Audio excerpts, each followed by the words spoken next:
So the rumours were true, folks. Mark Telea was rumoured to be heading to Japan. It is now confirmed. Mark Telea's confirmed it. The Blues have confirmed it. He is heading to Japan on a 3-year deal, which pretty much ends his time here in New Zealand rugby. I'm assuming basically after the Blues Super Rugby season, but I would imagine he's at least eligible for the All Blacks for a wee while. But if he's leaving, in all likelihood, Razor looks elsewhere on the wings. What's his impact been on the All Blacks? What's his career been like? Because he's been a bit of a late bloomer.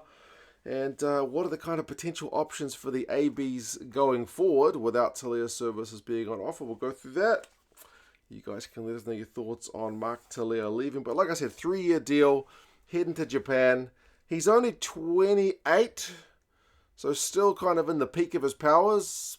But the World Cup is far enough away that it maybe seems a bit of a risky one for him to stay.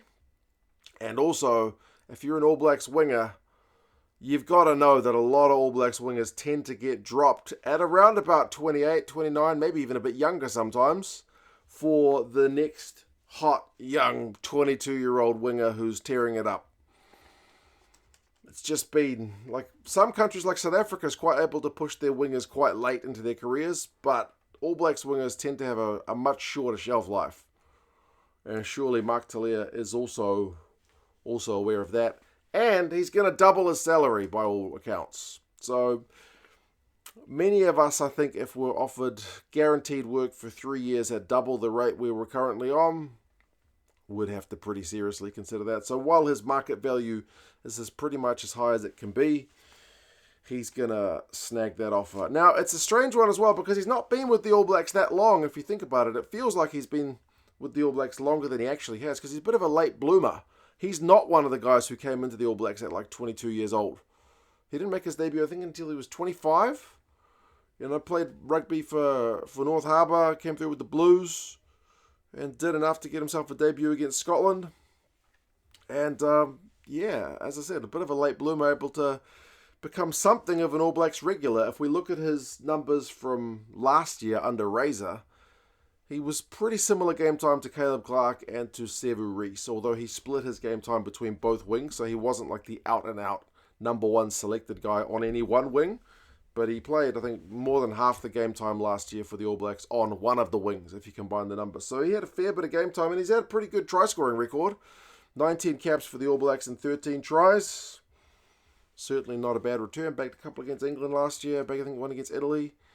Scored against Australia, but I don't think he's ever scored against the Box, which is an interesting one. He's always a guy that got talked a lot about for his genetics, because he's born and raised in New Zealand, but he's got a Samoan mum and South African dad, so it's almost like 3 places that really love rugby. Makes for a pretty competitive character. But as I said, late bloomer, prolific try scorer, and he's going to be missed by the Blues and the ABs, man, because his ability to play both wings, his ability to break a tackle, he's so slippery and so powerful.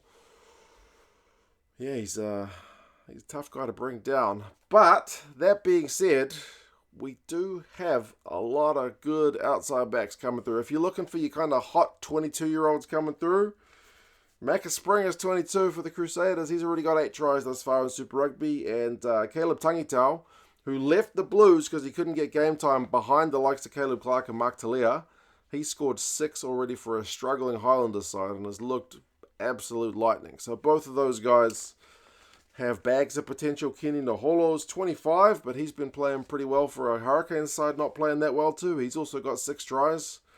And Tavatawa Nawai is a bit more of that kind of midfield, outside back hybrid. But he's been having a cracking season for the Land as well. Getting over the ball, winning turnovers and busting tackles too.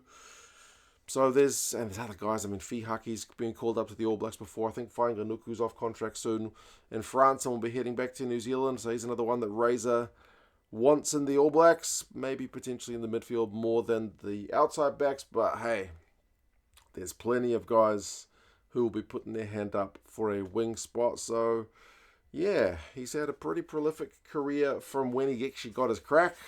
Won a Super Rugby title with the Blues, played a World Cup final with the All Blacks, not on the winning side, unfortunately, but wish him all the best on his 3-year deal in Japan, doubling his money. Take it while it's there. We'll see how he goes. Who knows, he might end up back in New Zealand once he finishes in Japan and finish off playing some NPC or something. But yeah, wish him all the best, and we will see who Razor goes with his selections going forward. You guys let us know your thoughts on Tele'a. Do you think we'll miss him, or do you think he is pretty easily replaced? Take care, folks, and talk to you guys again soon. See you later.